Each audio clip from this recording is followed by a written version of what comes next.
Hello, good evening, everyone. I just wanted to come on here and, make a little video just to touch base.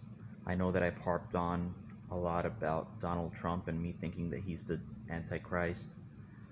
Uh, you know, just things that I'm observing. I don't know. Not, I don't think a lot of people agree with me. I've always said that I've been a supporter of Trump, but I'm seeing a lot of fulfillment of prophecy happening. And uh, just wanted to add one more to the list. This past, I think it was Tuesday, was it the 21st?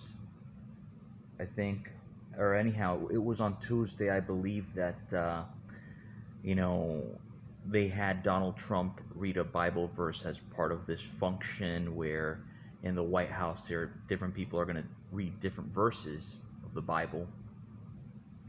And I don't know if Donald Trump selected this verse out for himself or who did it, but it's definitely was very intentional and on purpose. And he reads this verse from Second Chronicles chapter 7, beginning at verse 11. And it is about the temple. The temple that is no more. The temple that was rebuilt during the time of Solomon. Uh, so it was the second temple after the uh, Babylonians had this torn down.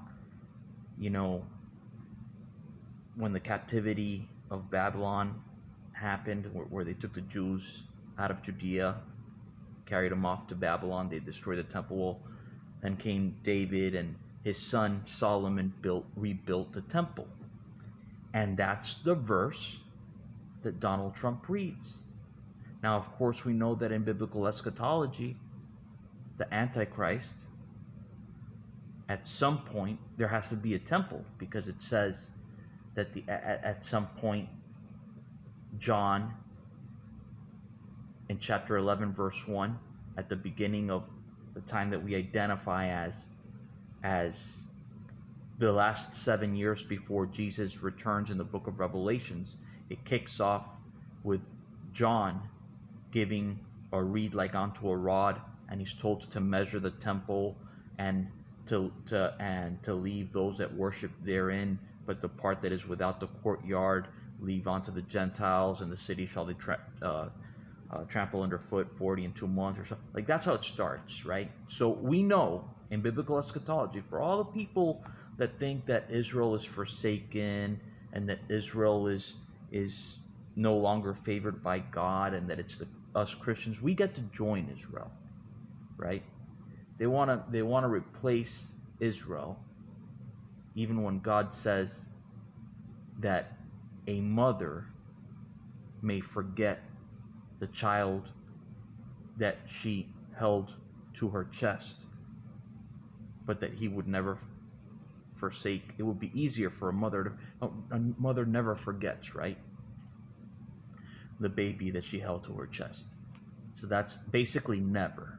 Anyhow, what does that tell you when that verse kicks off? It tells you that in the end times, in order for the end times to happen, there's got to be a temple. And there could only be a temple for people that want and need a temple, which is the Jews, right? That's point blank, period. Anyhow, we know that in the middle of this time, there is a person, a beast, and then there comes another one, and then there's an image that is made onto the beast. When the second beast comes, he makes an image of the first, so on and so forth.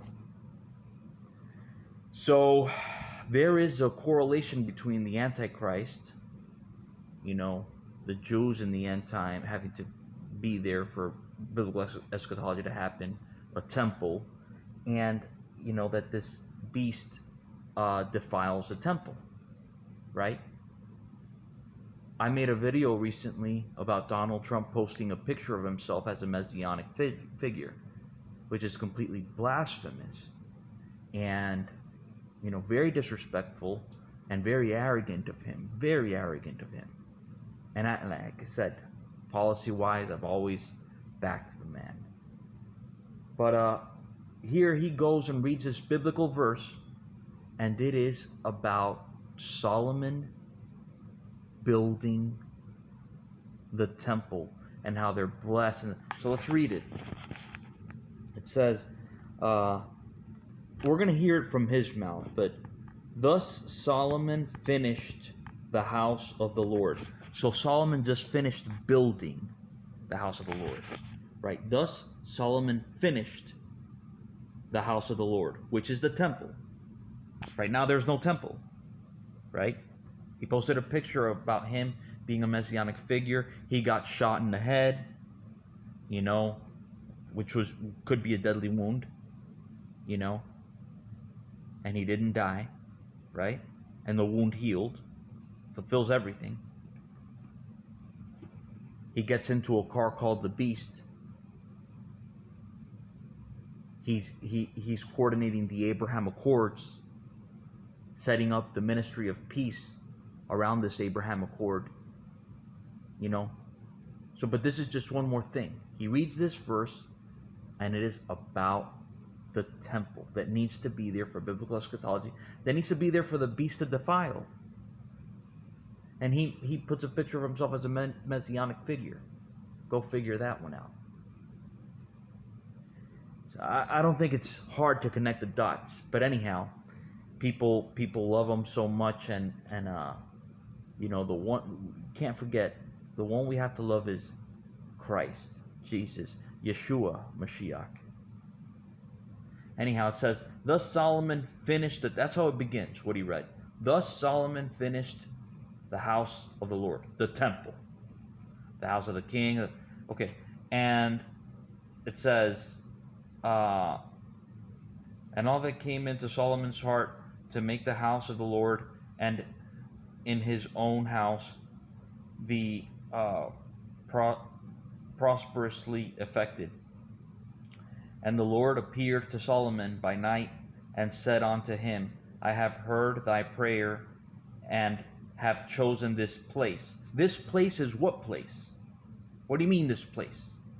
This place is the house of the Lord that Solomon just built, which is the temple. So that place.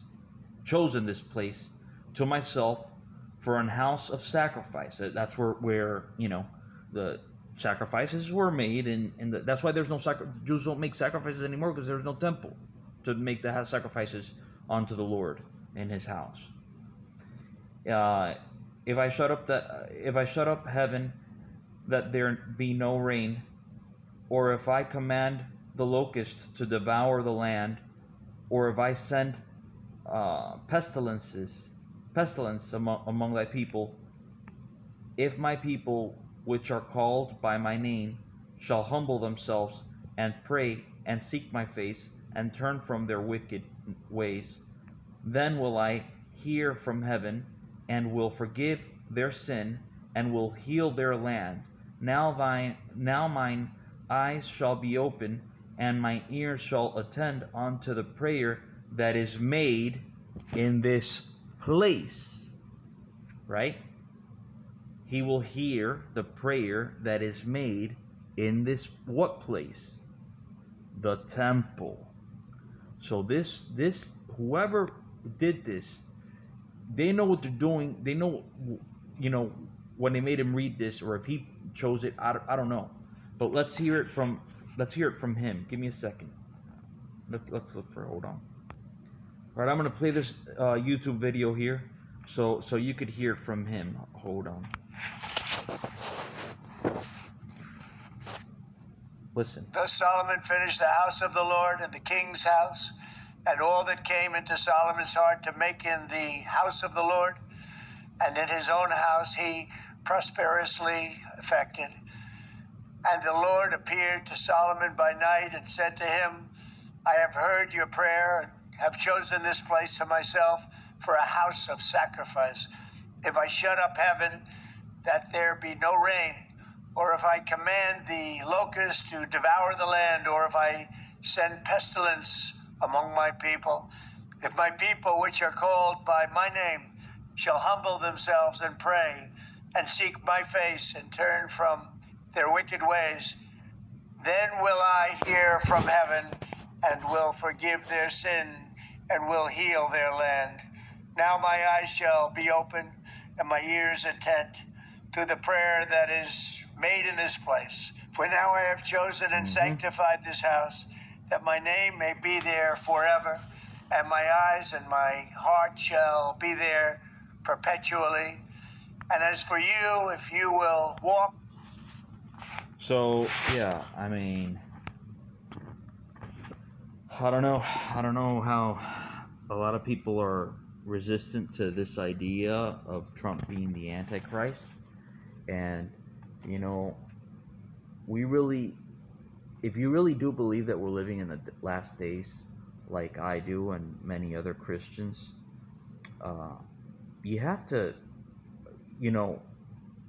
realize that we're not married to the Republican Party, even though it's what really more falls in line with our way of life and thinking and morals that are biblical.